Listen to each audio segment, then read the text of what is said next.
recording. All right, and so first of all, I wanted to welcome everybody to this is the first webinar of the L-EAF.org 2021 season. You know, it really is, you know, it's intended to be a focus on emerging EdTech, and I've done what we could to go ahead and, you know, provide a wide range of different companies who are going to get an opportunity to showcase, you know, their products and talk about, you know, really what is that, you know, lends their product to education or supports, you know, whether it's students or teachers or the industry as a whole. These are people who, you know, we've come to know on our journey. We're partners in one way, shape, or form with all of them. My name is Jeff Burstein, and I am the founder of L-EAF, and I do want to thank everybody for showing up today. We're going to have, let's see if I can navigate to the right screen. So today we have 5 presenters.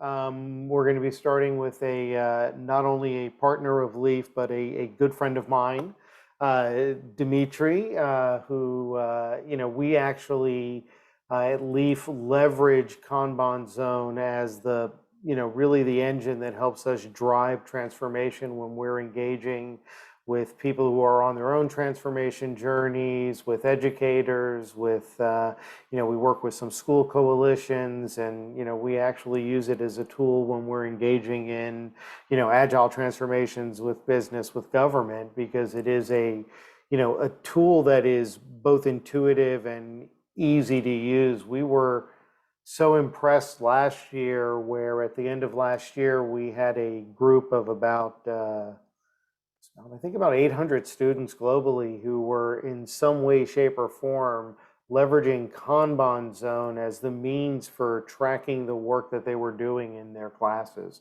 And these are students aged, you know, they're grade 7 through 11. And the speed at which they took to the tool and the, you know, the ease and the comfort, you know, it helped to go ahead and validate one of the basic premises that L-EAF had as an organization, which is that if we could teach some of these skills to students, to children, there would be less for them to unlearn, and it would allow for the, you know, adoption of agility to, you know, be a little bit easier for them, and ultimately, you know, would make my job as an agile transformation coach in the business world a lot simpler.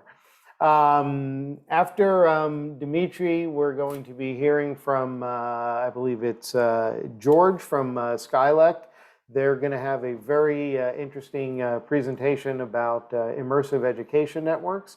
I got to see part of this. I've always thought this would be a great application of, you know, 3D immersive technology. I've been reading a lot about, you know, how they're using it, especially in the with special needs students, because it controls environments. It allows them to, you know, have an amount of control over, you know, over the sensory input.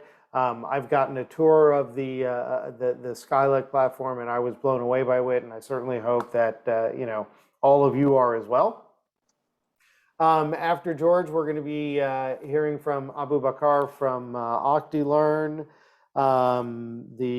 His focus is going to be, you know, how a personalized and adaptive STEM educational platform, you know, can be leveraged within, you know, the current education system to really promote learning.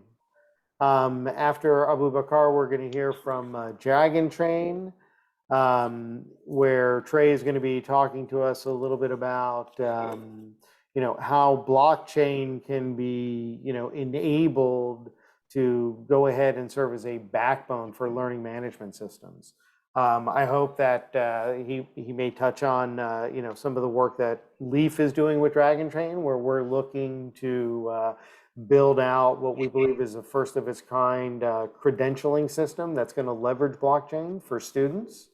And we're going to hopefully be able to, bring that out and demonstrate that as a means that's going to allow LEAF to go ahead and issue student certifications while at the same time maintaining their security of their identification and providing them with something that can follow them through a digital wallet throughout their, educational journey.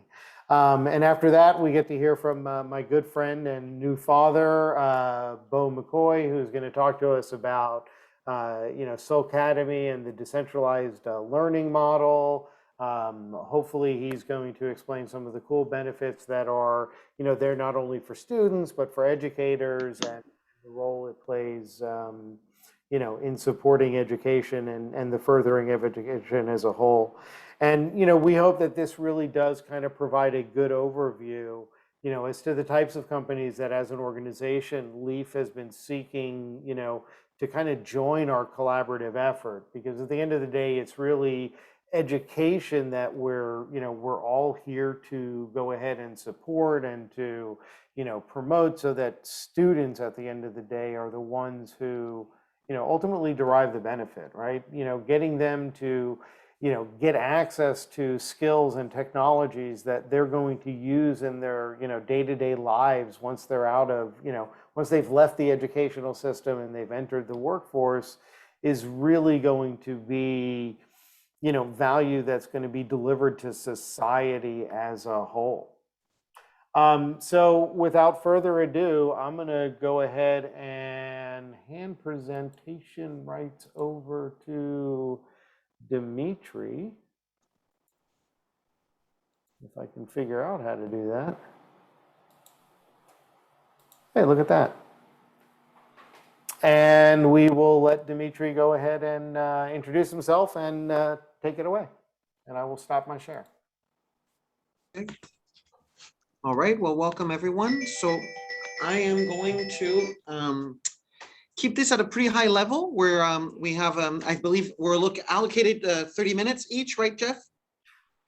Yep. So I'm gonna definitely give you a good overview of portfolio Kanban in education, but I'm just gonna scratch the surface. So I'm just gonna show you how we, in collaboration with Jeff, have envisioned, the way to visualize how education could leverage what we refer to as a Kanban system. Okay, so let me show you what we have going on. This is me. I will not go into this. Jeff did the best intro I could have imagined, although he said Bo was his dad, and I'm like, that's kind of weird. But anyways, okay, that's not what you meant. Okay, good. Okay, cool. All right. So I'm going to share with you this is one of the images that we show on our website, and it was been in collaboration with LEAF, and it's meant to kind of go as high as we can. What if, Jeff told me one day, what if we took over everything? And I'm like, sure, let's do that. What is everything? And so far we thought it would be at a district level. I mean, could you go a level above to a country level? Maybe, but let's stop at district, okay? The idea is that could district start getting organized and put a vision together of how they would like to conduct the way education is provided within their district. We then imagine that a district would be made of various institutions, and those institutions might have various faculties, and each faculty might have multiple classes or courses offered in each of these faculties. So if you were in the district of Phoenix in Arizona and you had 2 institutions and you had 4 faculties, finance, whatever, this is kind of the high level model we thought about. Now, all I'm showing you here is just a bunch of little boards that are connected to each other, but I'm going to give you a real example in a second. Before I go too far, I want to make sure that I give at least a chance for people who hear me saying Kanban, that at least explain what this concept is. So again, I'm going to go very high level, very introductory, but here it is. Kanban is nothing else than visualizing something on a card. A Kanban is literally the card itself. The idea is if a company like Toyota is able to take the process of building a car and using a card system called Kanban as one of their 16 pillar in their Toyota production system. Could we apply this to other industries? Now, this was pioneered in the 1950s by Toyota, and it did start in manufacturing. But in the last few years, what we've noticed is that this Kanban system kind of works everywhere. In fact, if you go to many restaurants, you might notice that they're actually using Kanban, they're just not telling you. So Subway uses Kanban. McDonald's uses Kanban. Like when you look behind the counter, you'll see each order is literally a little electronic card for the kitchen to know which next sandwich to make. Where I'm going with this is that over the last 20 years, I've been able to experiment with Kanban in the software world, and then in many other industries where we were able to take knowledge workers and visualize on cards what we're trying to accomplish, what are we trying to deliver. So with that in mind, if it works in manufacturing and it works in software, could we push it in other areas? And what's interesting with the education space is every time I talk to a teacher recently, they already use words that I'm used to. And they're like, Dimitri, I'm a teacher and I'm actually trying to implement some agile, and I've built a Kanban board in my classroom. And I'm like, that's fantastic. So the idea here is that Kanban is very simple. It relies only on 9 things, and they're all here on this slide. And all it's about is starting with the thought process of, and this is why I think it will work very well in the education space, is you don't have to reinvent everything. In fact, it's quite the opposite. Why don't you just tell us how you run your classroom today, or how your school operates, and let's just start with what you do now. The only trick we're going to do is we're going to let you do exactly what you do today, but all we're going to ask you is to agree to keep getting better. And the way we're going to do that is by respecting everything you have in place, but by encouraging acts of leadership at every level. And what we mean by this is anyone involved in a classroom setting, whether it's the teacher, the assistant, a student, a parent, or anyone can generate new ideas on, well, could we do this a little bit differently, or could we improve it this way? The idea is that once you start visualizing something in a Kanban system, it starts being very simple and obvious where you could focus your next effort, whether it's on the next piece of work or the next piece of improvement.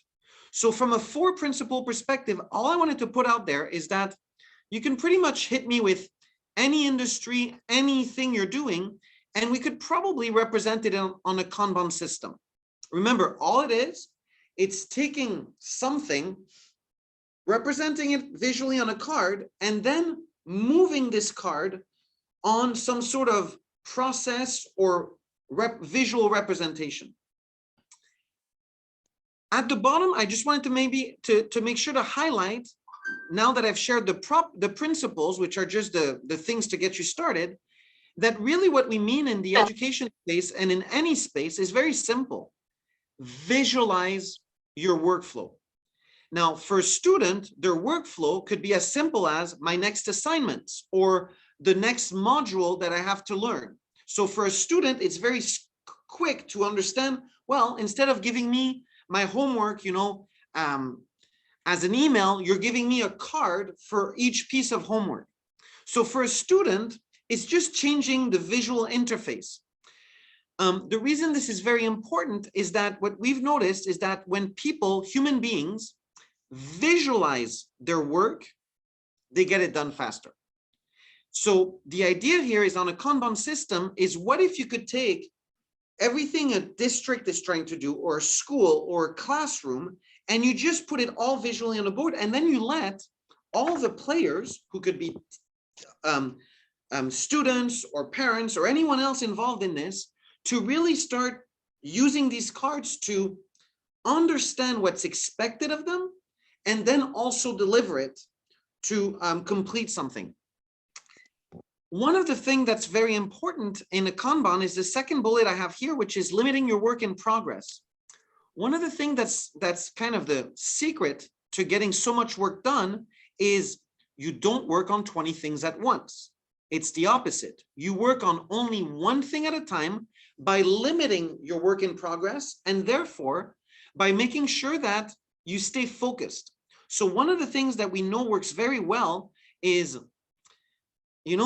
there's kindergarten school called Montessori, and if you think of Montessori, it's very simple.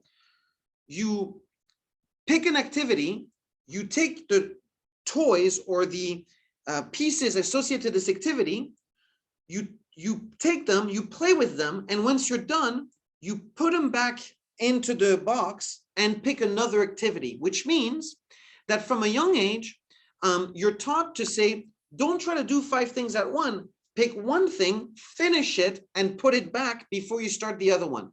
And this is exactly what this is all about. It's Montessori at an adult level or at a school level where you keep presenting the next activity and it gets done.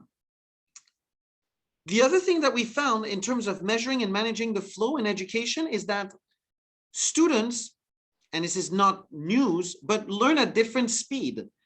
2 students in the same class might be learning and understand things at very different speed. In a Kanban system, each student can work at the speed that works best for them. If a student is doing very well and wants to read more than everyone else, then they just keep taking more cards. Where another student might take a little bit longer and need more support, then they can collaborate and work with someone to give them that help. So please know that those Kanban properties, once used in an education system, we've started to see a lot of really great usage in the classroom and in institutions. The fourth one for me is very important, is if you want someone to succeed, then tell them how to play the game. And what we mean by this is if you want someone to learn how to play chess, then explain the rules of chess very clearly to the person. In a Kanban system, making the process policy explicit means that everything you need to know in succeeding in a classroom or delivering something in an institution would be visually, explicitly said on the board so that everyone would know, when do I know it's okay to move a card, or when do I know it's okay to do something? Well, it's all explicit in the system. And lastly, and this is the topic I'll end my session today with in a second, is the spirit of continuous improvement. It's another Japanese word called Kaizen, and we believe that when you infuse the spirit of continuous improvement in everything you do, it tends to make people innovate and creative and always seeking to do better. So conceptually, that's all Kanban is. When we look at a portfolio Kanban system, it could be visualized as such. Now this, I won't lie to you, feels more like what we do in enterprises when we work with large organization, where there might be a strategic level, a discovery level, and a delivery level, where if you look at this from an education perspective, the strategy level could be your entire school who makes strategic decision for the school. Your discovery level could be all your teachers working together to produce the best content and the best classes for their students.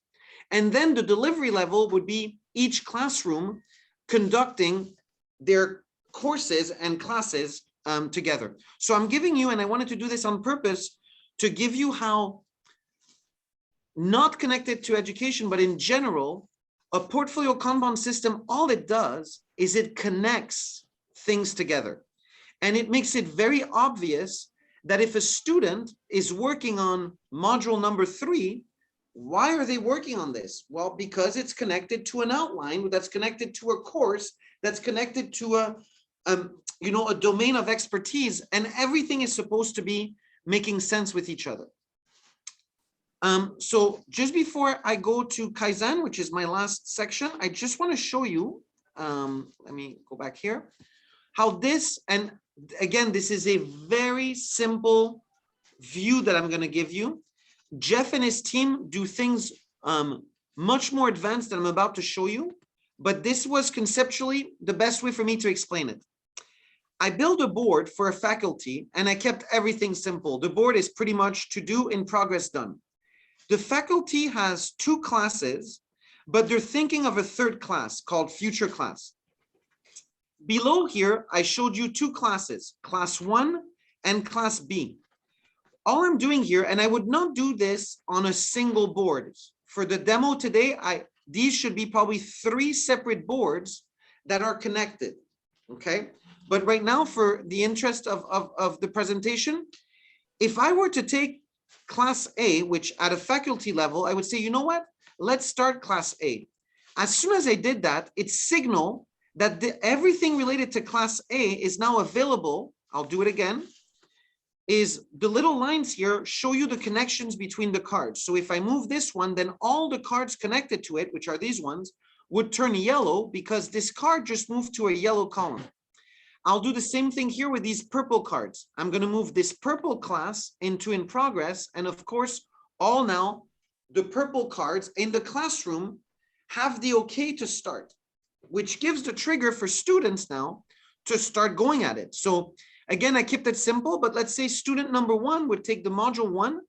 It would alert the class or the teacher that at least one student or one module has started. If that module gets completed, it turns green. The next one comes in, it comes yellow. And now we know that the class has ended something, is in the middle of doing something, and has something left to start. Module 2 gets completed. We're now 2 green things out of 3. And comes lastly, the final paper. The student takes it, finishes it, and now we know the completion of the class. Again, keep in mind, I kept this as simple as possible. What I'm trying to show you is, can you visualize the entire life cycle of the learning for a student? And the answer is yes. It just depends how you break down your class, and every teacher we've worked with does it differently.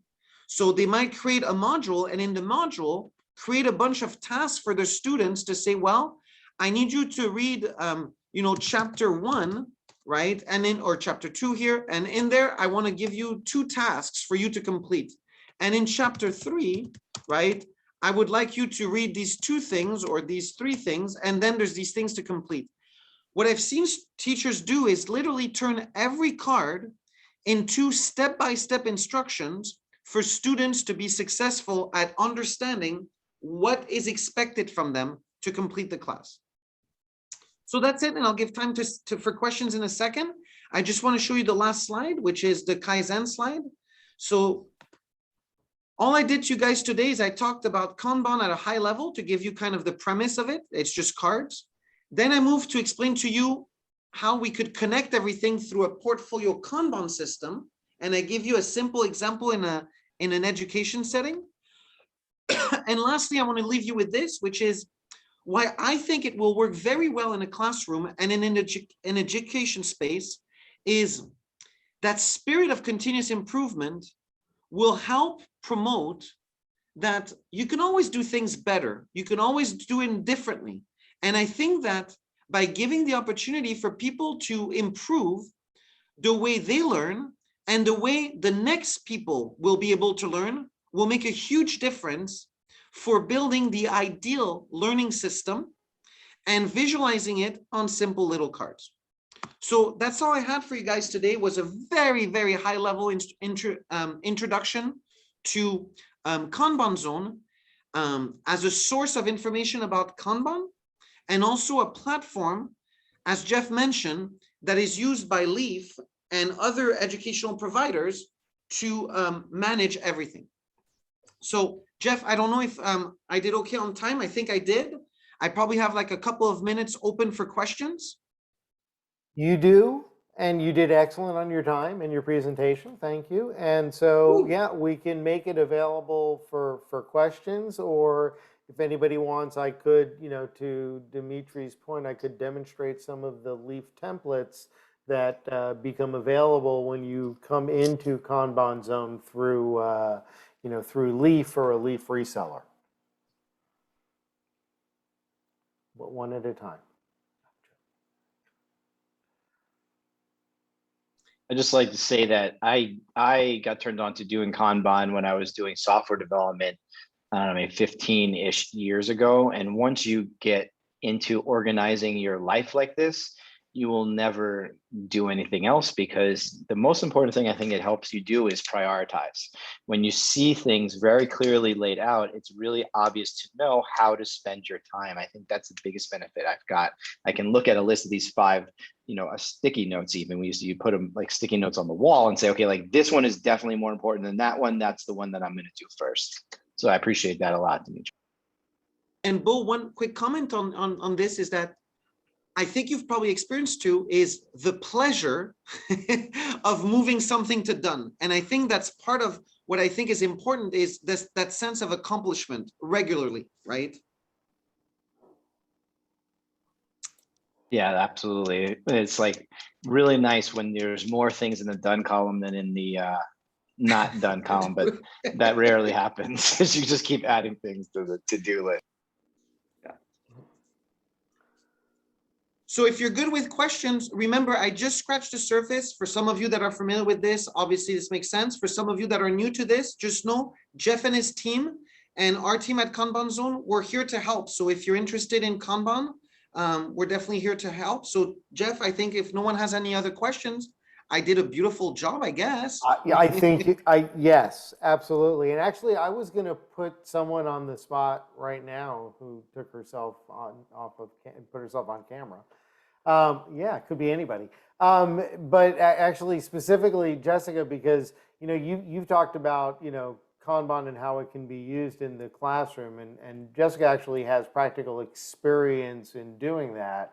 And so I wonder if we could, maybe call on you, Jessica, is the question that I'll ask for everybody's, on everybody's behalf is, as a teacher who has used Kanban in your classroom, what are some of the benefits that, you got out of it for yourself? What are some of the things that you saw in it for your students? Well, thank you for putting me on the spot, Jeff. I do miss you. You're completely welcome. I know you were waiting, so. Yes. Sorry, I turned my camera off. I have my 3-year-old homesick, so he is swarming for the spotlight. But we have used, Roz and I have used Kanban with our 6th and 7th graders who have never had it before in their life. They've never experienced it before. They're obviously not working in business, but they did an incredible job jumping into it immediately. There is that satisfaction, like Bo just mentioned, of taking your cards and moving them. It's the tactile movement of moving them. It's and when you're really into learning styles and how learning takes place in the brain, that the more movement that there is, the better it is. The more visuals there are, the better it is. Kids learn, and everyone learns visually better than they learn in any other system. And it also helps them develop systems thinking, which is huge because the world works in systems. And when you teach in a 2D format, it doesn't bring the world to life really. So this helped bring the world to life.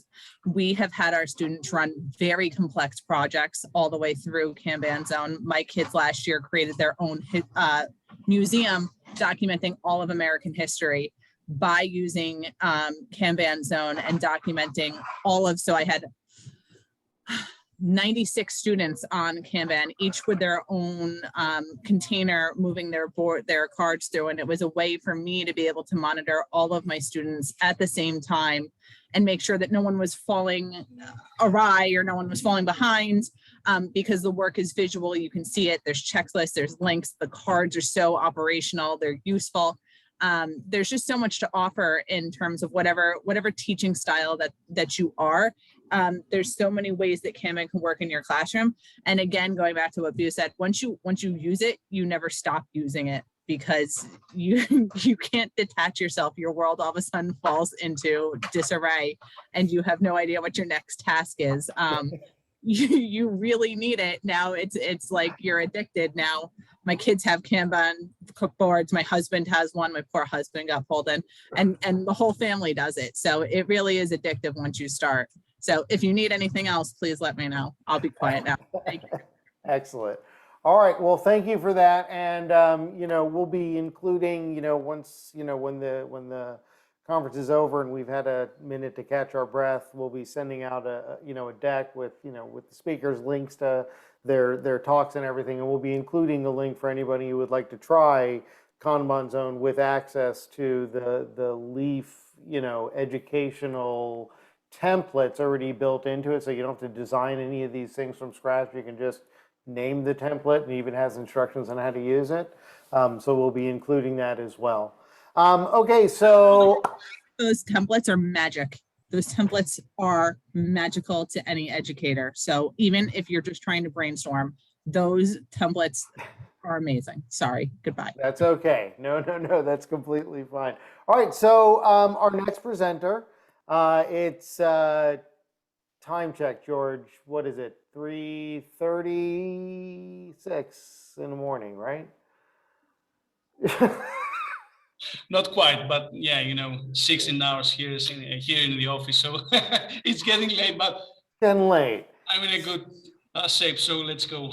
All right, excellent. So George comes to us from SKYLECT. I met George online, a couple of months back, and as I had mentioned at the beginning, I was, always interested in virtual reality and its applications for education. I know we have a system here in the house, and one of the first things that I took my son on was, okay, let's figure out what you could actually learn in one of these things, so that it's not just about, the gaming, which is, experience building and skill building as well, but, still not particularly focused. And when I met, George and he introduced me to the SKYLECT platform, I was really, my eyes really got open to, wow, okay, so it's even much bigger than I thought it could be. So without further ado, I will turn it over to George. I believe you can present now.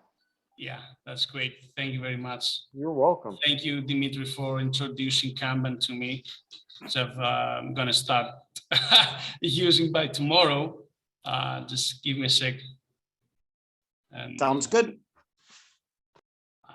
I'm going to share audio also, yeah.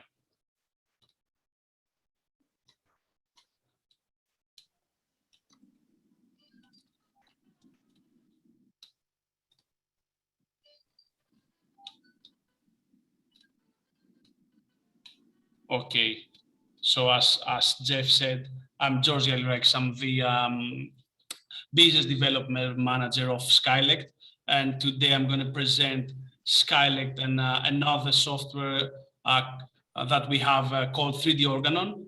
Our company is called Medis Media, and we do have SKYLECT and 3D Organon.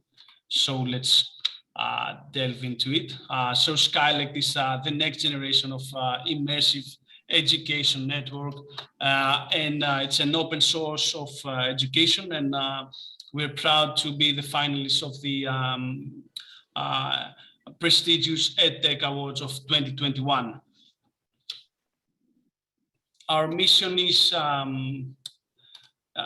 vision. Let's start with our vision. Our vision is truly to become the YouTube of immersive learning. And our mission is to tackle the substantial communication barriers of modern learners. So let's hear our founder, Dr. Athanasios Raikos, sharing his vision. My involvement in tertiary education helped me develop an insight on what pedagogy has to be. I imagined modern learners studying and collaborating together, completely liberated from the requirement of physical presence in a classroom.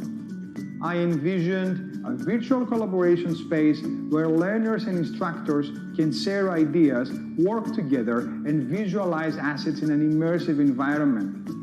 Additionally, I noticed that modern teams and businesses crave for the very same benefits. Our team is working on converting this vision into reality. We are excited to introduce our virtual collaboration and learning platform, SKYLECT.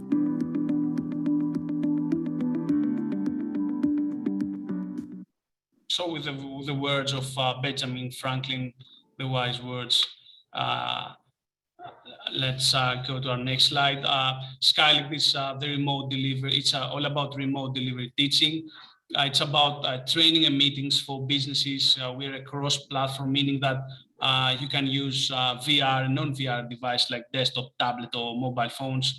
And we do have an asset store with 3D models. which is gonna be implemented quite soon. We're all about education, and our promise is to support mainly lifelong learning. And of course, we are available on all major platforms, iOS and Android, and we do support virtual reality like the Oculus Quest 2 headset, which is the newest headset from Oculus. Our first module is called the Amphitheater. Here you can see, as I said, the amphitheater, of course, with a turbine and students, going around the 3D model and learning more about the subject. Our next module is called the Meeting Room.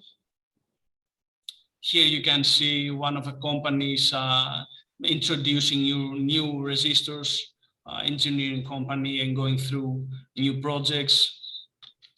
And our newest module called Experiences. This is an NFT experience with all this, the hype with crypto. We create an NFT experience. Here you can see two beautiful ladies talking to each other about NFT, chatting, of course. Here you can read more about NFTs and educate yourself. And this is a video from the first, let's say, NFT that was created.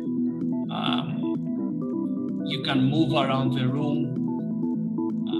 Here you can go inside the part that's with the most expensive NFTs ever sold. This one was sold for $69 million. It's crazy. And then we do have a couple of more with $1 million sold for $1 million. And here you can read more about NFTs. Going to our next experience, this is for medical education.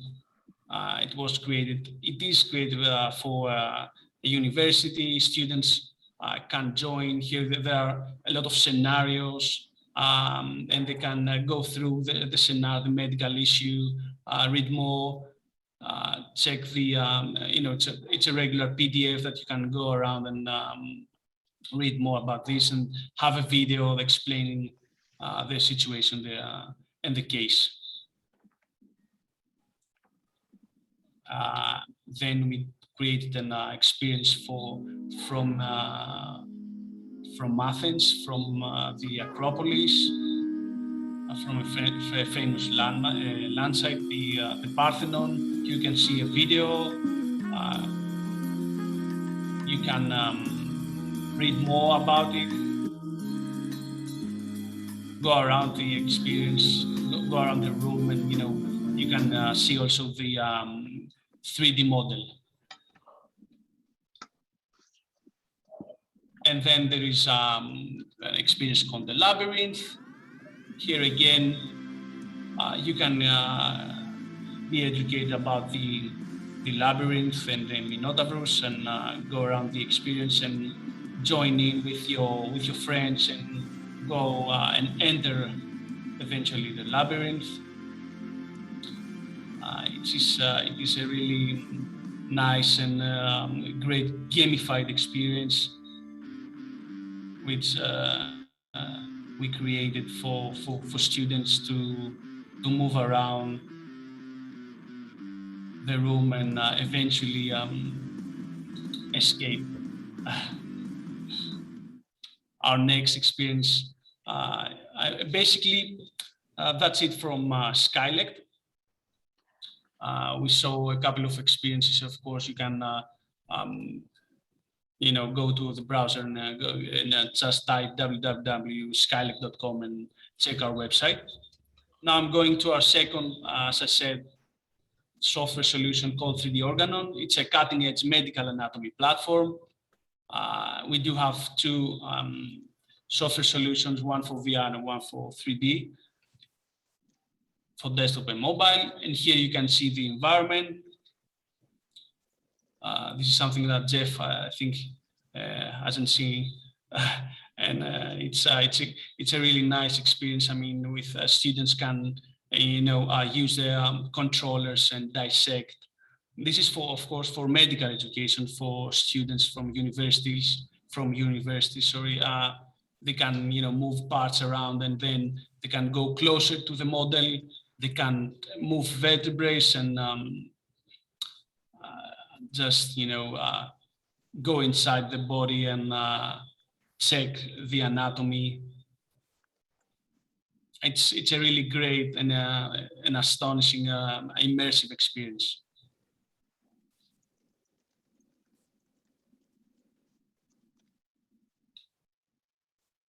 And a great feature that we created is called the 3D Organo Network. Here, a professor can create a network. This was a really great tool in the the pandemic era. The professor could create a room, have a password, and then create a session, basically. And by creating a session, he could have a regional anatomy class, and of course chat with the students and write text messages.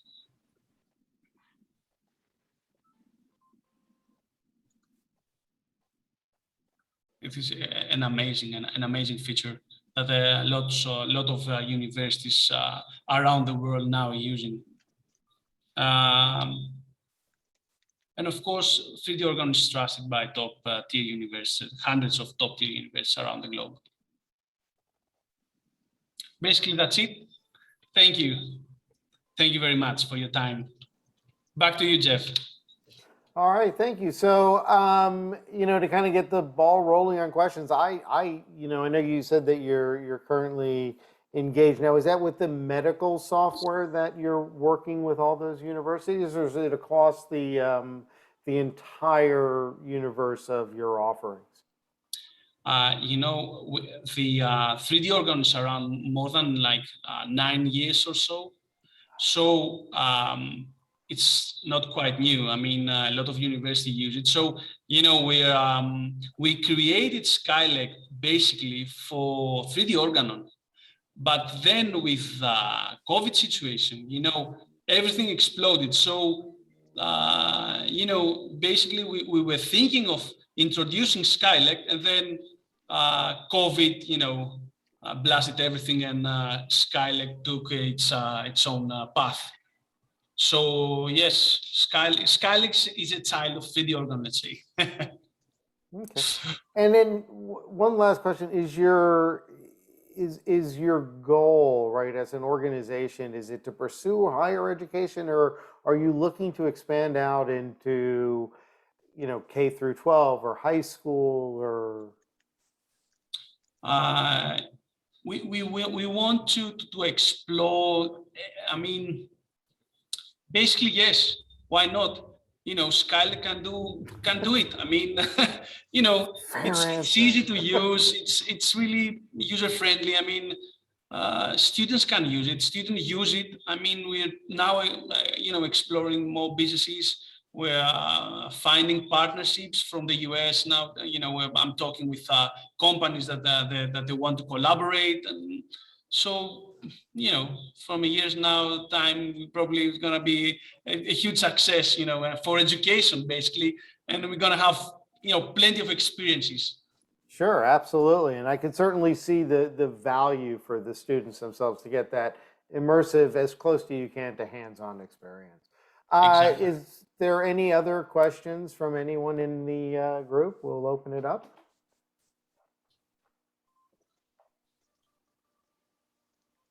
Of course, you can visit our website, 3D Organo or SKYLECT.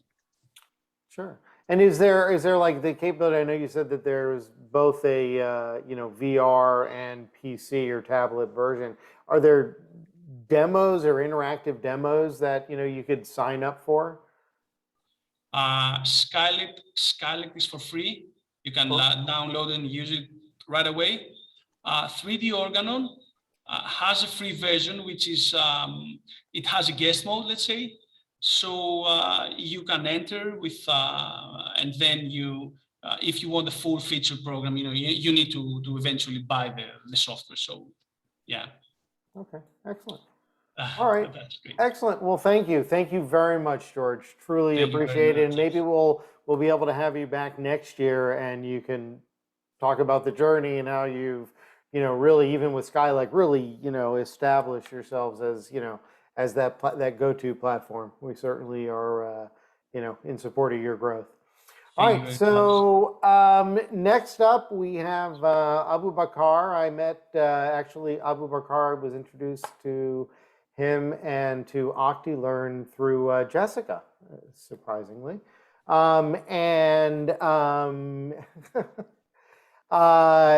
He demonstrated his platform to me, and I had seen a lot of let's put it this way.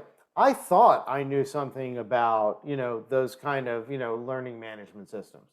Well, let's just put it that way. But then, I actually saw something that really, I thought, took it to the next level. And so, I am really proud to introduce Abu Bakr and OCTLEARN. You should have the ability to present. Okay, all right. Thanks a lot for the intro, Jeff. My name is Abu Bakr Sial, and I'm the founder at OCTLEARN. So just to give you a little bit of background as to how we got started with this is that I've been in the private education space in Pakistan for about 7 years. And I saw, the inefficiencies in the educational framework, particularly the conventional model that we use. A couple of key pain points that I was able to observe, one being the use of standardized instruction, where we're trying to teach all the students in the same way. In simple words, we're asking all of them to go from A to B in pretty much the same way. But, it's well understood that the aptitude differentials are pretty large in any group of students. So, my idea was to map the learning experience onto the specific needs of each individual student so that we can identify their weaknesses at a conceptual level and then generate adaptive content. So we built out a learning management system that's an integrated platform. Yes, Jeff, I'm just going to put that up. So the learning management system that we had, it brings together all the stakeholders where we have the student, parent, teacher, and administrator. And it allows you to customize the learning experience, generates grading analytics to underline the performance areas and conceptual maps of the students, and presents the analytics to all the stakeholders in real time. So it's a lot easier for them to collaborate. But the problem with that was that we would have had to depend solely on school adoption. So we actually pivoted to a learning platform which focuses on personalized and adaptive learning. And that's the one that I'm going to present today. So we've put the learning management system on hold. It is something that we are willing to explore, but because we can go direct to the student with this and also present the solution to schools, there's a lot more versatility in the learning platform and more scalability as well. So the way it works is that we have learning resources that we map onto the target curriculum, and then we provide adaptive learning for the same curriculum. And I'll just show you how it's structured. So right now we're in the learning resources tab in the syllabus, so students can go inside and see the learning objectives that the syllabus has outlined. And we allow them to highlight and add comments onto the syllabus document. The reason being that students typically don't use it as a working document. So, they'll just say, okay, these are the content, these are the topics that are coming on the exam, and, pretty much skim through it. So we want them to use it as a working document that they can update, as they go along the curriculum. And on the right here, they're allowed to check all the learning objectives that they feel they've covered. In the notes section, we basically build content again for the target curriculum, and we cover the entire syllabus, and we allow them to filter through the content to find exactly what they're looking for. For example, it's been a very common request where students have asked me for an equation sheet or study notes. And that, to me, isn't very efficient, where they keep doing the same thing over and over again. So we want them to focus more on the problem-solving side of things and have the content ready to go.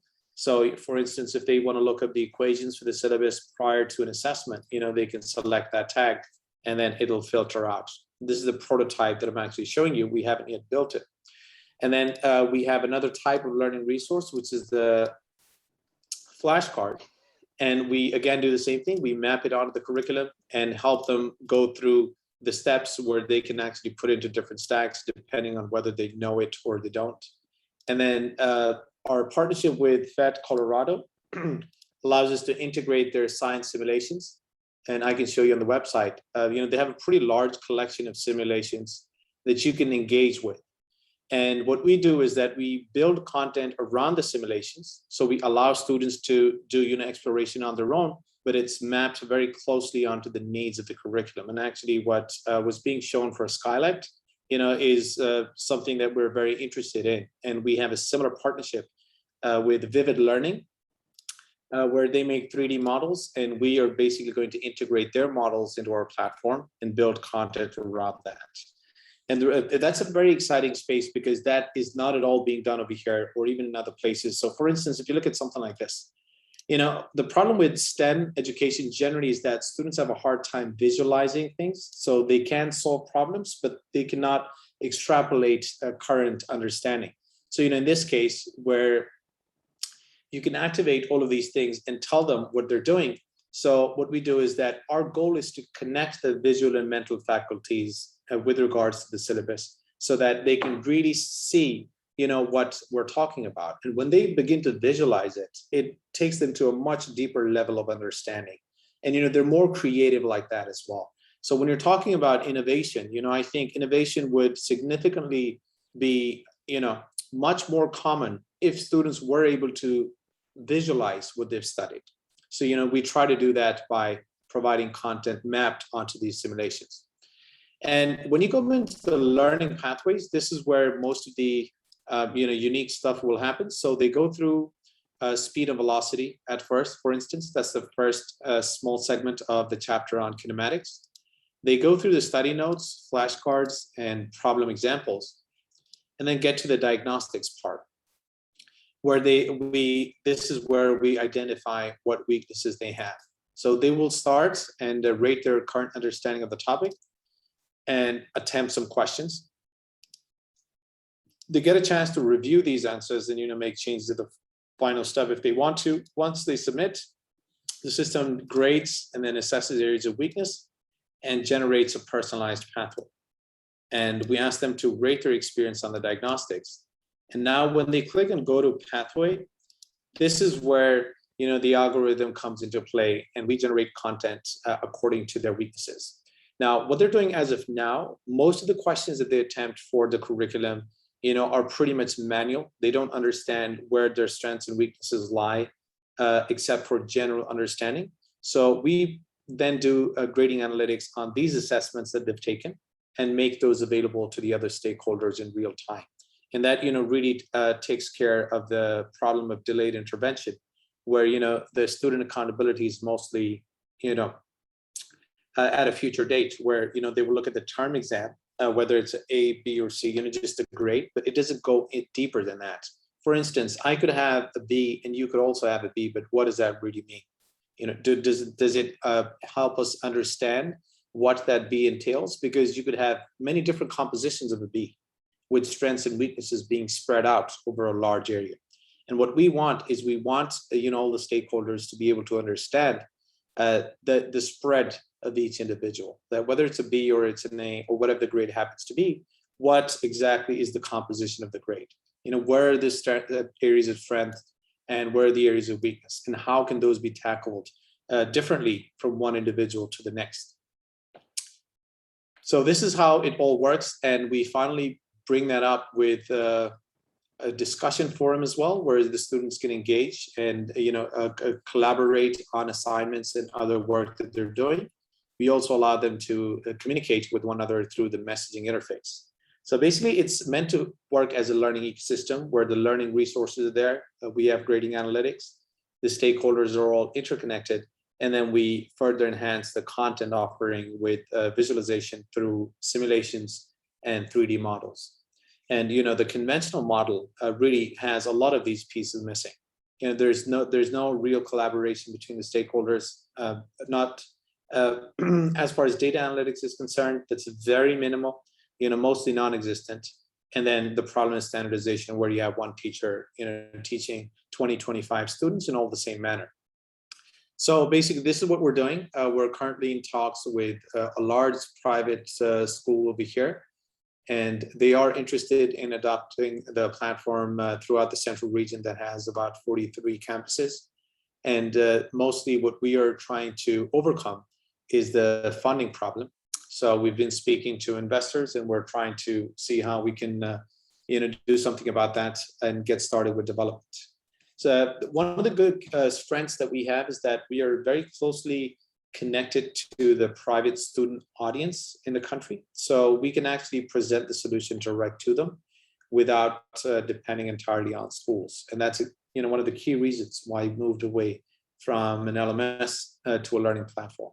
So once we have it developed, we are confident of good response, because from all the feedback that we've collected from students here, they feel really excited because they have never used a platform like this, at least not here. And when I was at Purdue, we used Blackboard and Quizlet and quite a few others.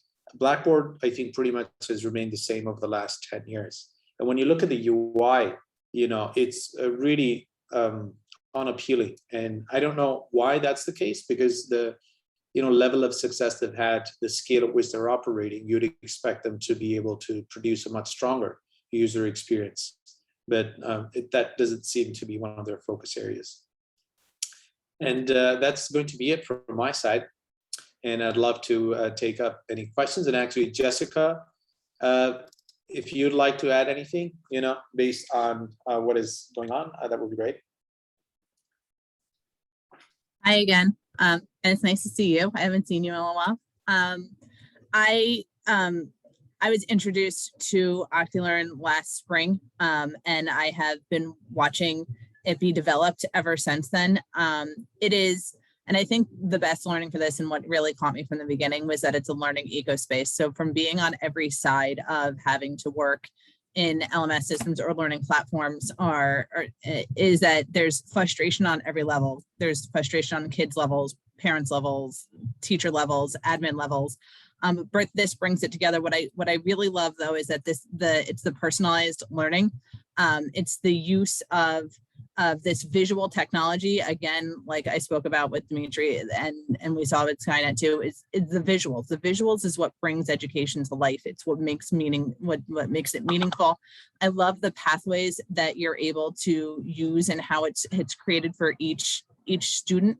There is just there is so much here to speak about that there's not really the time to speak about it, to go into the full level of depth of what's created and the thought that goes into this and how it can really connect students. And I think what I really love about it as a middle school teacher is that it creates connections, so that you are learning you're learning online, but you're really connected, and you really I feel like you feel cared about, and that parents will feel cared about, and it brings in all of that together into that ecosystem.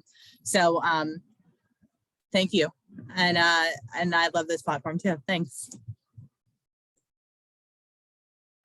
All right, excellent. Thank you very much. I appreciate that, and certainly wishing you the best of success. And hopefully you can come back also next year and, tell us a great journey that you took over the time from now till then. So next up on our list of speakers is Trey from Dragonchain. Trey actually prepared a video which I'm going to present. So give me 1 second and let me figure out how to go ahead and do that. We'll start here. Start with this screen.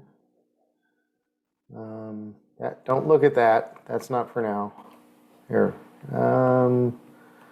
There we go. Let's look at this instead, and let me share my sound. Can you see the video, The Future of Learning?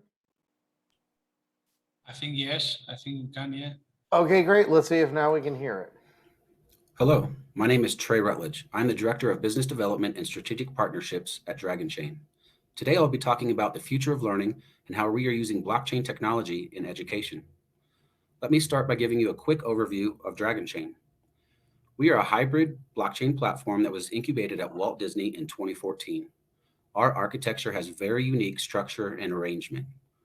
We are considered next-gen middleware. We are basically glue code that connects siloed and disparate networks and blockchains together through interoperability.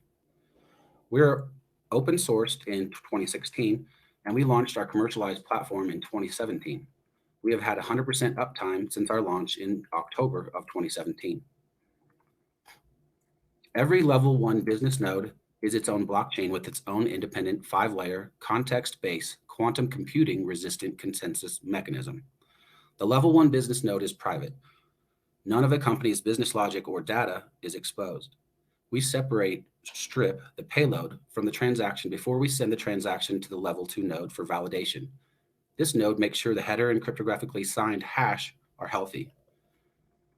The level 3 node verifies diversity, making sure it's not the same entity who is sending the transaction. The level 4 node is a notary node. The notary does not see the payload. They are simply an entity or person who has given their KYC information.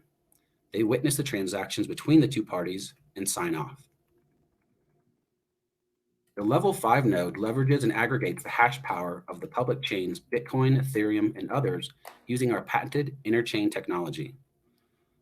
By leveraging the public hash power of these chains, we are able to add approximately $8 million a day of transactional security on top of the hash, giving us $1 billion per quarter or about $4 billion per year in additional security to our clients with no additional cost to them.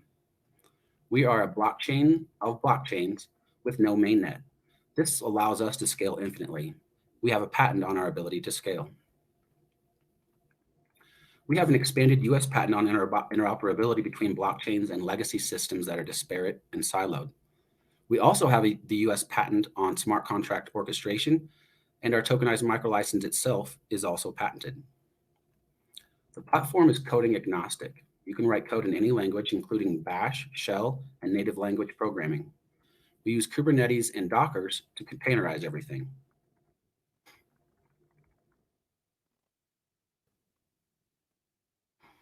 Our pricing is deterministic and predictive for all transaction fees.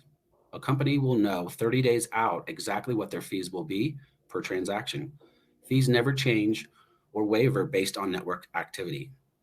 Because every level 1 business node is its own blockchain with its own independent consensus mechanism, you don't ever have to worry about network congestion. We offer a learning management system that is blockchain based. This system is customizable and scalable. It can be used for protocol training and staff education and onboarding. We provide certifications with on-chain proof. This system can be used for compliance and real-time auditing. We can also provide continuing education units with on-chain proof. The system allows for NFT-capable badging and credentialing. It features an incentive and behavior system, which can provide rewards. It can also be used for monetized and automated transcripts. We also provide enterprise NFT, which are affordable and can be scaled. We have minted over 100 million NFTs in the last year alone. The interface is very user-friendly for the non-techies. These NFTs can be used for certification and credentialing. And they feature permission-based control access for administrators and users. We have a nonprofit arm of our company called the Dragonchain Foundation. The foundation's mission is to further blockchain adoption and education. The Dragonchain Foundation has a blockchain-based learning management system called the Academy.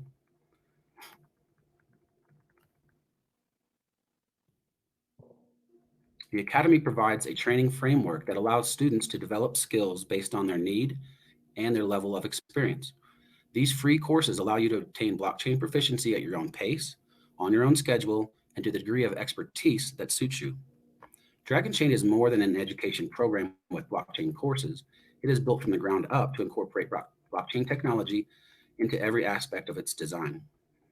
The Dragonchain Academy also offers in-person workshops and corporate training programs to accommodate large groups of hands-on learners.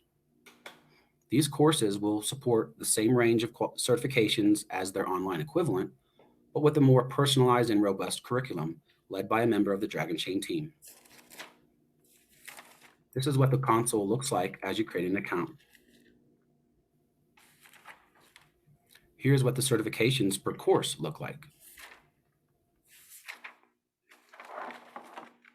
There are over a dozen free courses with gradual learning from rudimentary blockchain education, stair-stepping up in difficulty, to writing code and creating smart contracts. There is no blockchain experience needed. The courses range in length and time to complete, and it varies based on how quickly you can assimilate the didactic material. Most people can complete a course in less than an hour. The certification of completion is printable and can be posted on Monster or LinkedIn. Our Academy LMS system can be white labeled or modeled for individual business use. Last year, we partnered with India Blockchain Alliance and their Centers of Excellence in Blockchain. These educational centers are already in over 400 universities and colleges in India and surrounding countries. There will be over 1,000 centers by next year alone. The focus of the centers is on development, incubation, and acceleration of blockchain projects and blockchain education.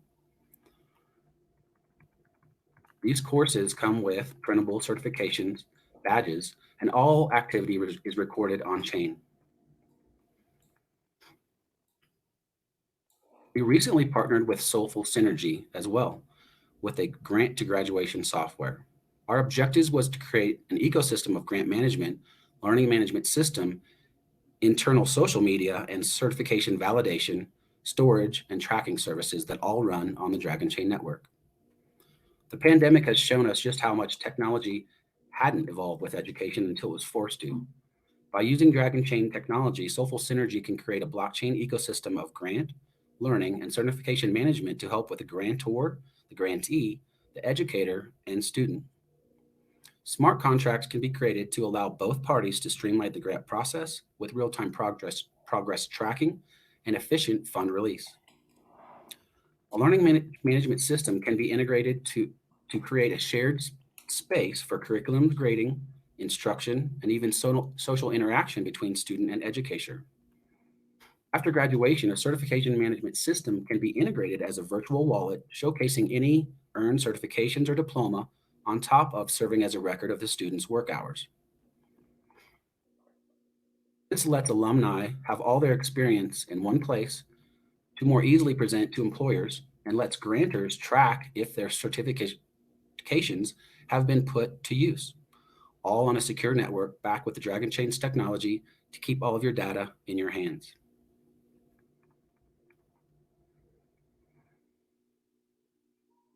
By establishing a smart contract, it serves the interest of the grant providers and the grantees, where we can upload rewarded contracts to effectively streamline compliance requirements and contractual obligations. We created a system where work completed can be validated and tracked in real time, which in turn will allow the grant provider to reduce fraud, increase trust, track efficiency, and enhance the quality of data collected and analyzed. In regards to the grantees, they will reap the benefits of creating a mechanism of validating a proof of work where funds will be released in a much more efficient manner. We create proof of knowledge and completion tracking within the LMS that not only serves training providers, but also the grantor, but more importantly, the trainee. We eliminate the need for resumes by incorporating a system for an individual to maintain a log of validated training hours, degree certifications, license attainment, and work experience down to the number of hours worked.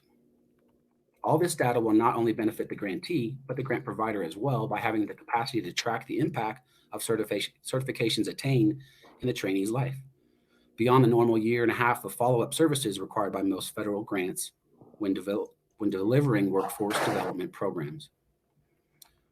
Protecting IP is extremely important.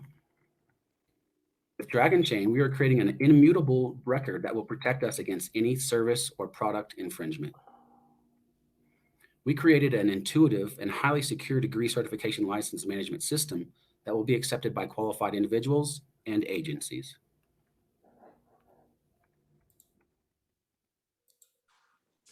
This year, we also partnered with Spark Plus Technologies to build a developer empowerment platform called SOLO. SOLO is a unique collaborative platform bringing educational institutions, companies, and individuals together to harmonize opportunities and technology. Students can develop their skills, educational institutions connect to employers, and companies can discover talent. There are over 200 developers in the beta network currently. The platform will go live later this month. Each person or institution has an account. You can search for educational courses, internships, projects, and events. You can sign up for any number of educational opportunities. Under your account are your opportunities. Dragonchain has an opportunity for Dragonchain Academy listed on SOLO. Dragonchain Academy courses are being imported onto the platform. SOLO provides verified certification of course completion and employment history. This platform boosts operational efficiencies. The system allows you to reward tokens securely and transparently. All user progress is tracked on blockchain. Instant rewards for completed courses come with on-chain proof. You can store and manage content such as documents, courses, or videos. The platform allows for instant reconciliation, reducing operational cost. There's a record of transparency and ease of auditability of rewards. Real data is available for analysis. Identity is coming within the next year and actually should be released by late November.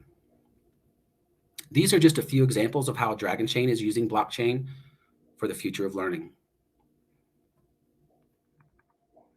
That concludes my presentation. Thanks for having me today. I can now take some questions if you have any.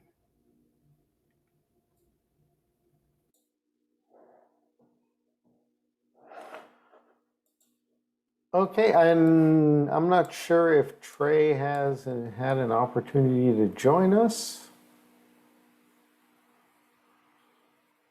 But if not, I will actually kind of just real quick mention some of the things that we're experimenting with Dragonchain on. So, as I mentioned at the beginning of the, the webinar, we're certainly exploring how we can leverage a partnership with Dragonchain to secure our digital certification and skill badges for students.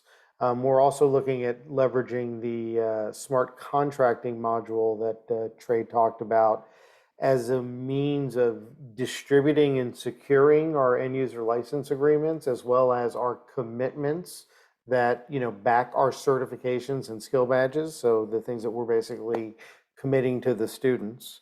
And finally, we're going to be, hopefully, being able to release soon enough a version of our, learning platform that's going to both allow, the community, people at broad, I should say, right? Anybody open to the public, but we're also going to have a secured portion of it that's going to be more for people who've gone through and, done our certification or are sharing other techniques and skills that they've been using along the way. I am going to stop presenting. If I can find my meeting. There it is. And I'm going to go ahead and introduce our next speaker. That is Bo. And let me bring up my, let's see. So Bo comes to us from SOLcademy, a decentralized learning platform. And let me make you a co-host. Oh, hold on. And now you should be able to present, Bo. Let's see. Hello, everyone. Thank you so much. Last one of the day. So this is what you're going to remember, right? So I've got to make this really good or else Jeff's going to get angry. Let's see. Where is my window to share? So I'm just trying to share my window here. Let's go with that.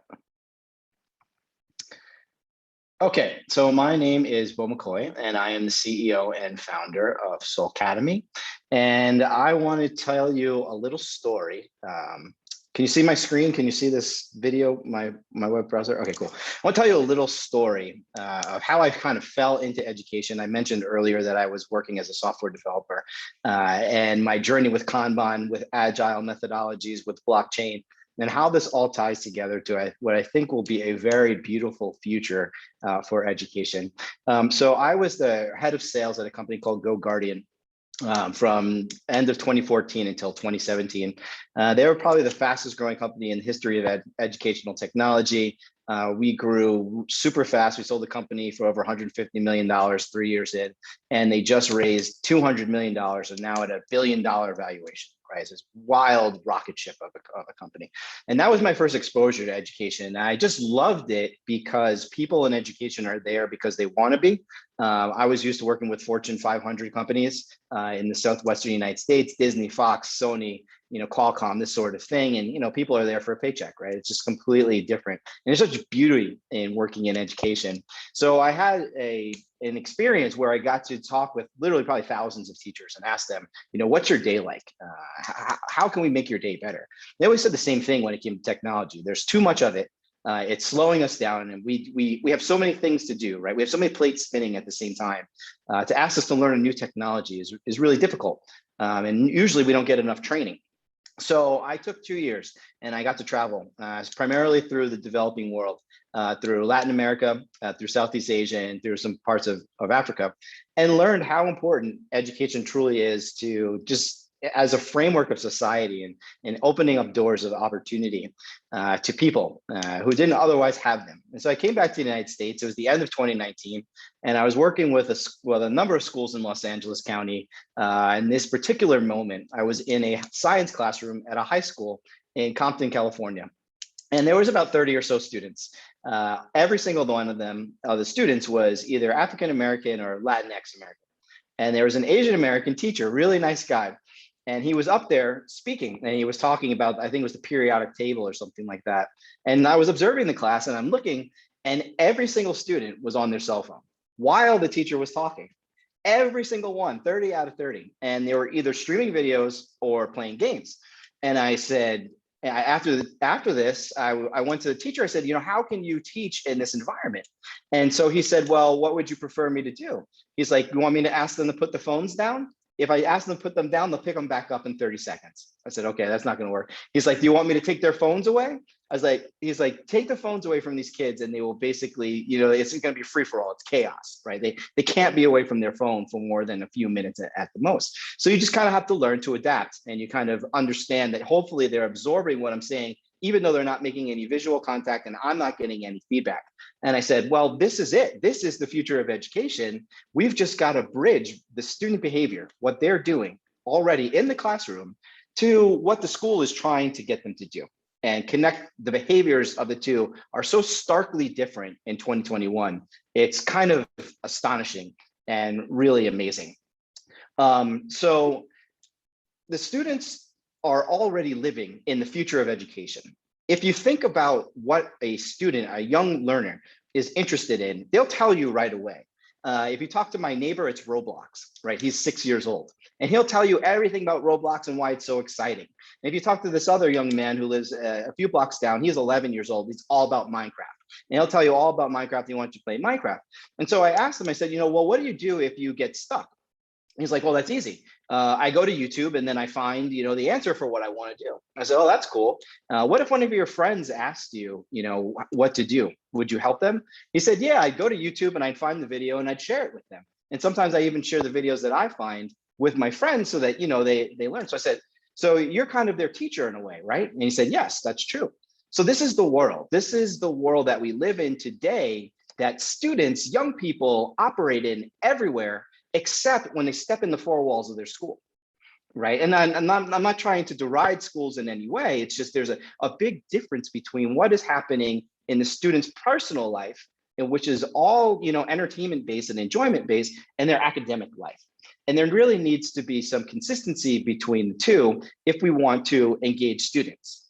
And this is the concept that I call decentralized education. instead of taking a student, instead of taking a young person and putting them in the midst of all of these resources and forcing them to adapt, it really goes the other way around. You start with the student, you start with the learner, and you build all the resources around them. Now they're in control, they're taking agency. And the number one thing that I hear every time I talk with students is they want to have some element of control over what they're doing. And some people will say, well, that works for older students, but not younger students. And to that, I will say, have you ever heard of the iPad babysitter? Right? Parents of my generation are very familiar with the iPad babysitter. What do? Well, the kid's not behaving, so we stick the iPad in front of his face. What happens when they're on the iPad? Well, they're driving the experience. They're playing games and they're doing YouTube and they're selecting the videos. So they're already taking agency over their, entertainment life and their educational life. We just have to empower them and step back and trust that they are going to be okay on this journey, and they are. Right? Students as young as, or young people as young as 2 or 3 years old are able to successfully navigate YouTube and all these things on their own without their parents being involved. The parents can actually take a deep breath and say, oh, thank God, I can go, relax for 5 minutes while this YouTube video is playing. And that's the world that we live in. And so when this happened, I thought one day there was going to be a truly decentralized model for education, but it could only exist if the majority of students and teachers are bought into online education. I honestly never thought I would live to see that day. But then, of course, in March of 2020, we all know what happened. And the flip was literally switched, and everyone was forced into doing online education in that very moment. So I said, okay, this is it.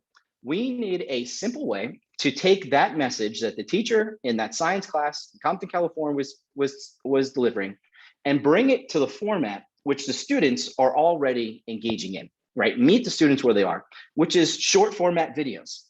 And so that is what SOLcademy is. We are a platform for discovering and sharing educational content. We invite teachers to take all of your amazing hopefully agile work and translate it into short format videos for your students. And then once your students are really loving it and watching your videos all the time, you might go to a teacher in your school and say, hey, guess what? Rosalind, I've got all these videos on this upcoming unit already recorded. Would you like to show them to your students? Maybe we can help each other out and collaborate in creating this content, because teachers are spending 15 to 20 hours every single week either creating content or looking for content. Wouldn't it be amazing if you and I could get together and collaborate in this creation of content, save ourselves a lot of time headache? And then from there, it could roll out to everyone in the school and everyone in the district, and then theoretically everyone in the world, right? Because that 9th grade math lesson or science lesson is the same as it is in California, as it is in Connecticut, as it is in another country that starts with a C, Colombia, right? Or anywhere on earth, it's the same math, it's the same science. And what is so great about TikTok and YouTube is you have choice, right? You can literally go on and learn from whomever you want in that very moment. Some days I like this channel, some days I like that channel, but I have ultimate control. And that's what decentralization is all about. It's putting the child in the driver's seat and building those resources around them.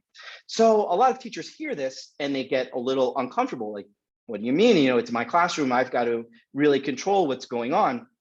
And it can be scary because, does this mean my role as an educator is diminished? Does it mean this role as the school is diminished or the principal is diminished?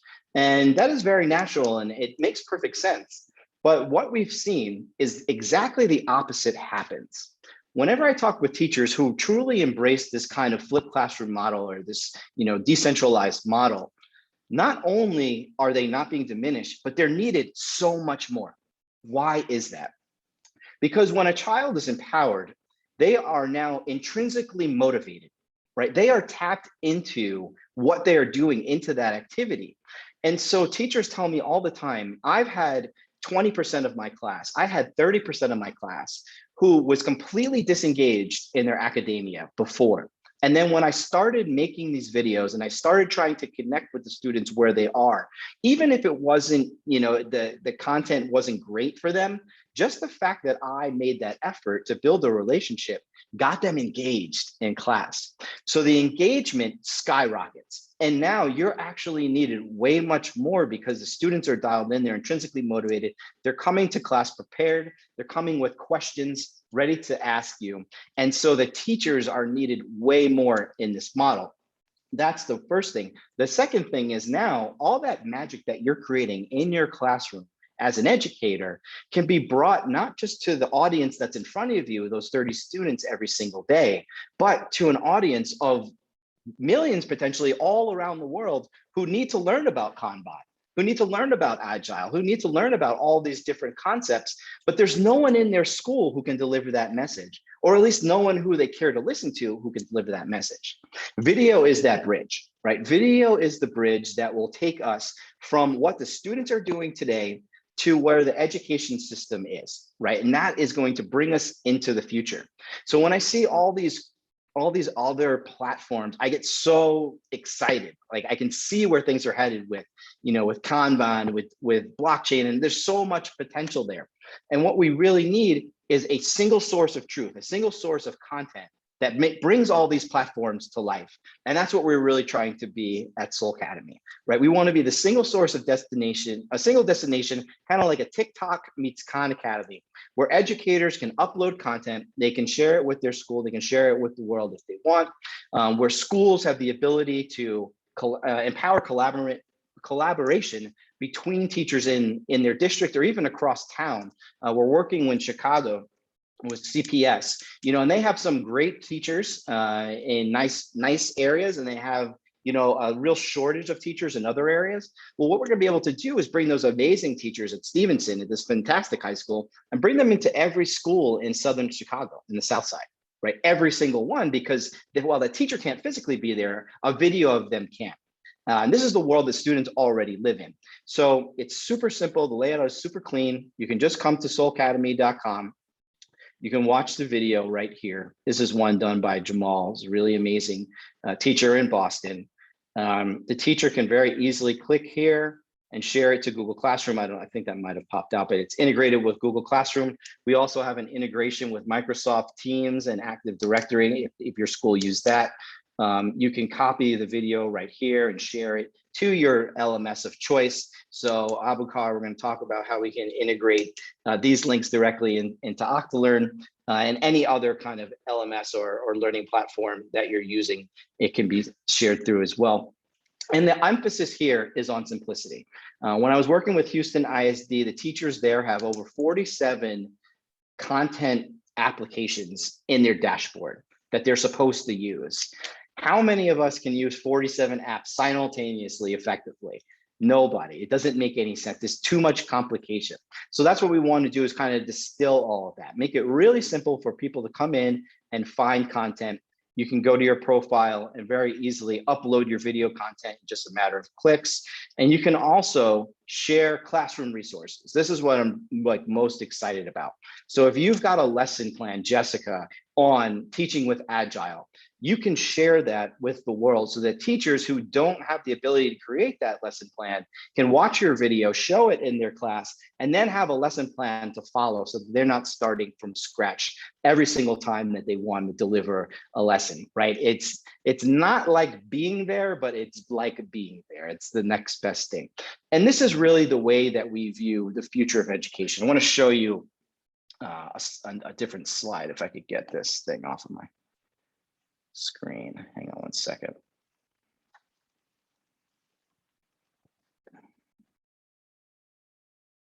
Right now, everything kind of flows through the curriculum or the teacher in school. And we just kind of see this as being broken up a little bit. The content we believe, lives like this outside of the world of education, where you have creators on the left. These are people who are making YouTube videos, making TikTok videos. They upload them to their platform of choice. This is what we want to be SOLcademy. We want to make it really easy for you to find and share content.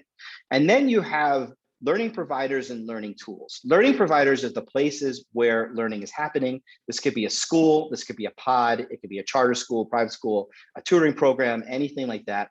And then learning tools, well, this is what everyone is talking about, right? This is an area of immense growth in 2021 in education. Is there's tons of learning tools that are apps, LMS systems. I just saw a really cool VR thing. There's games, there's like all these sorts of things. And then ultimately what we're trying to drive to is that outcome, right? Is the mastery of the subject. So this is the model that we're trying to bring, or be part of.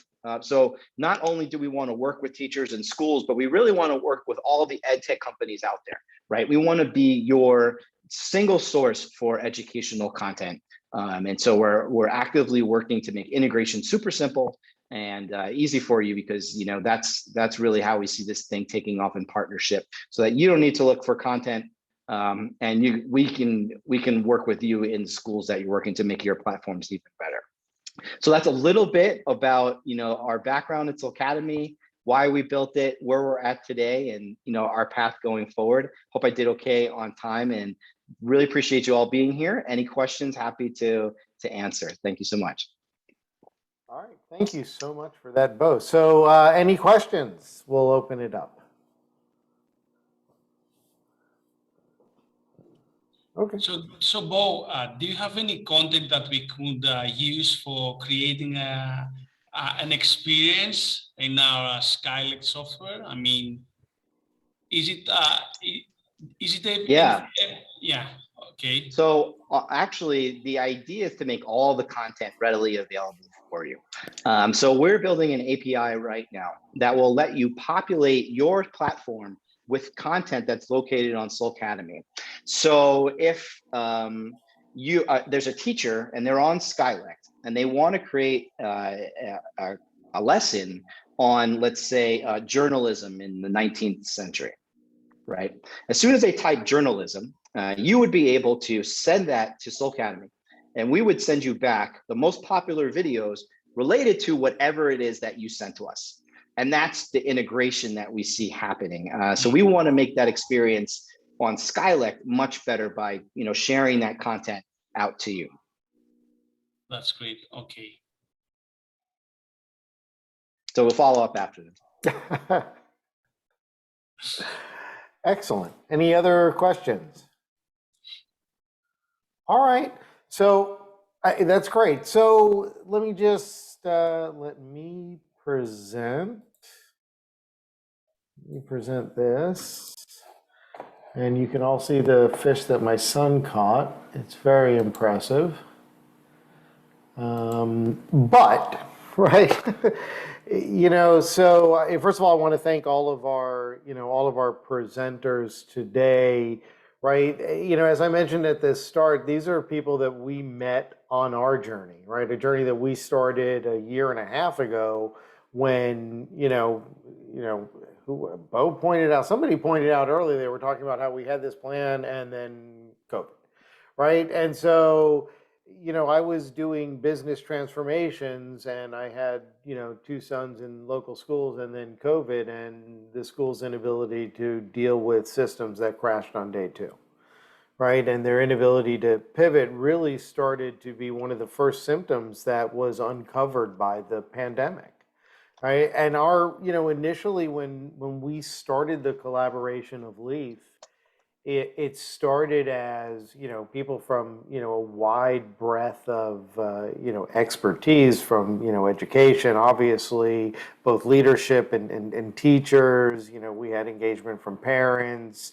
Unfortunately, nobody wanted to bring their kids, but, we had psychologists and, other agile professionals who all kind of, started trying to figure out, well, how can we present, agile transformation and agile skills as a concept to education, to really achieve a couple of things. One is to make the work that I do with businesses and with governments obsolete, right? If kids are learning these skills in schools and, they're simply learning how to do what they do naturally, right? And we don't spend so much time teaching out of them, how they're actually going to, have to go ahead and discover for themselves solutions to problems that they're going to face once they enter the workforce.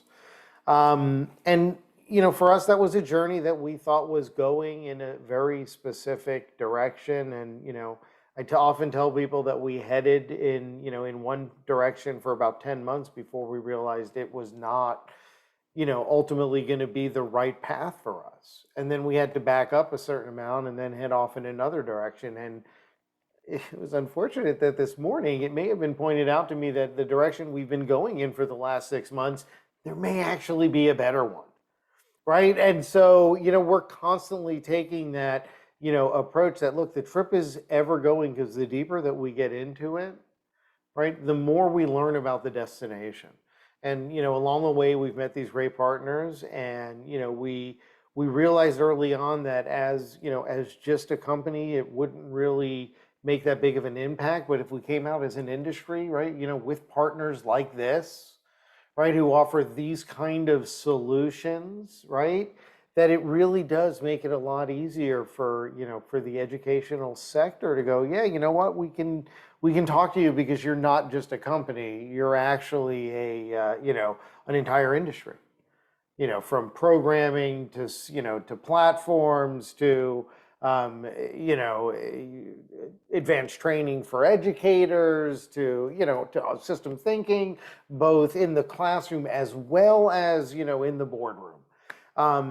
So for us, the journey continues, and we want to invite, all of you, to join us next week, right? We're actually going to hear from, from a lot of frontline teachers or people who really focus on helping to, support teachers. We're doing, the next segment is on project-based learning plus agility, and we've got some pretty, pretty amazing speakers coming who, really have put into practice what we've really been preaching.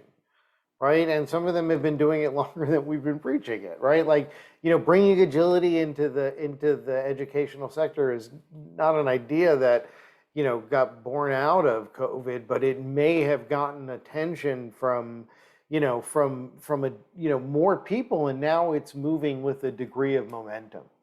And then after that, the following week on the 21st. We definitely have this. We're waiting. That's the wrong way. And I don't know why I have Bo's picture there. So we're going to fix that. And we'll put Nadine's picture there. But on the 21st, we're going to be talking about student skills, skill development, skill growth, micro-credentials, and the role that they're going to be playing in the future of education. So hopefully you can join us then. We are going to be cutting up the segments of the videos and making them available. We'll be taking this deck and replacing Bo's head on the last slide with Nadine's picture. And we'll also be creating a slide for each of our presenters if there's anything that they'd like to share, their decks, their whatever, if they have links that they want to share with us. And we'll also be adding links to their video on YouTube. We just request a little bit of time to kind of pull that all together. So before we go, we're finishing up a little bit early, which is never bad. Are there any last comments or questions?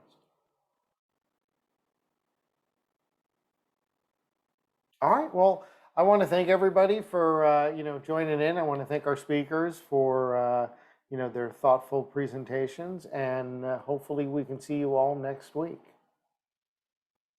Have a wonderful day. You too, Jeff. Thanks a lot. Bye-bye. Bye-bye. Thanks. Bye, everyone. Thanks, Jeff. You can leave my picture on there. It's cool, man. Okay, we can leave your picture there? Right. You're Right. everywhere. You're speaking in every single one of our things from now on. Okay, excellent. All right, excellent. All right, thanks a lot, everybody.